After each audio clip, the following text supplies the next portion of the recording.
Imagine being born into the world, seeing light for the very first time, only it's not natural light but that of a lab. You're surrounded by scientists helping you remove from your egg. All is going fine, but soon you're in almost constant agony. The mass assortment of dozens of genes from different animals cause you to have random seizures and develop tumors that encase your body. You can't even form an appropriate thought without crashing out.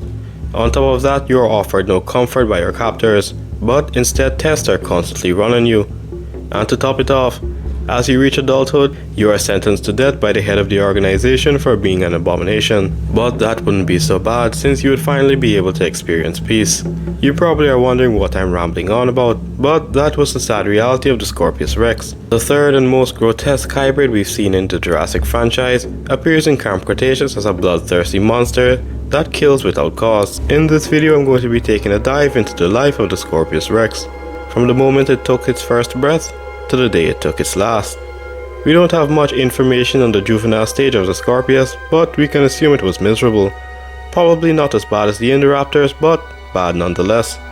Wu may have thought it wasn't bad, but I'm sure the other scientists were repulsed by its appearance.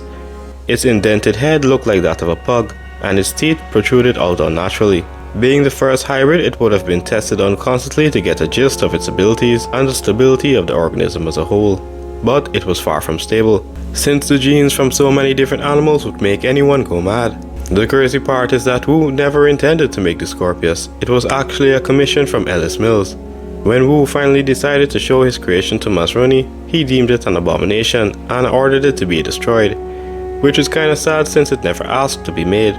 Wu, however, was hesitant, and instead kept the Scorpius secluded so he could figure out how he could fix it, or at least find out what went wrong. Before he could get any further, however, it escaped. In Camp Cretaceous we see drones tracking it down, but the Scorpius swatted them out of the air like flies. We also get to see a full view of this creature's entire body. It's covered in spines which are venomous and are deadly if the antidote isn't administered in a couple of hours. This is due to the scorpion fish DNA that's in it. Although scorpion fish venom isn't usually lethal, the large dosage the Scorpius dishes out probably is what turns it deadly. Strangely enough, it can reproduce asexually to create an exact copy of itself, but it doesn't recognize it as an offspring and attacks itself regardless. It has osteoderms running along its back and some that appear to be on its legs and arms, but they are actually tumors. If the outside is that messed up, imagine how the insides of this thing looks. It also has unusually long arms that resemble that of a specific group of mammal, but we'll get into that later. The creature is extremely unpredictable, sometimes seen being calm and then out of the blue it crashes out and kills anything in the vicinity. We see it act almost fascinated towards Yaz when she stumbles upon it eating whatever that is, not attacking but just staring seemingly in curiosity. Only until Yaz makes a run for it does it give chase, which makes sense since it's a predator. It has similar abilities to some of the other hybrids such as infrared vision like the Indominus and the agility of the Indoraptor, but unlike the other two it seems to be lacking in the intelligence department. We see this when it tried attacking the Ankylosaur herd. It didn't even try to find a weakness, it just kept attacking randomly and failed in the end.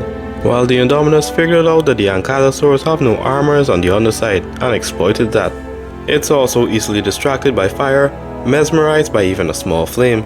It even abandons the humans and runs straight towards the area that's engulfed by flames. This brings me back to its arms. Remember how I said they look eerily similar to that of a specific group of mammal? So this theory actually comes from Shadows, which is a go-to YouTube channel who covers basically everything in the Jurassic franchise. When we see it rear up and roar, it has the chest definition of no other animal group other than one, the primates. We can see its elbows look uncanny, very similar to that of a human. It also has opposable thumbs which are only seen in primates and humans. This allows it to be semi-arboreal and climb effortlessly in the trees. If this thing did in fact have human or even primate DNA in it, this would make its already sad existence even more miserable, since it has to have some amount of higher sentience or intelligence with those genes in it. But it's either blocked out or just overrun by the genes of the other organisms. Imagine you are just as intelligent as you are now, able to recognize and form decisions normally.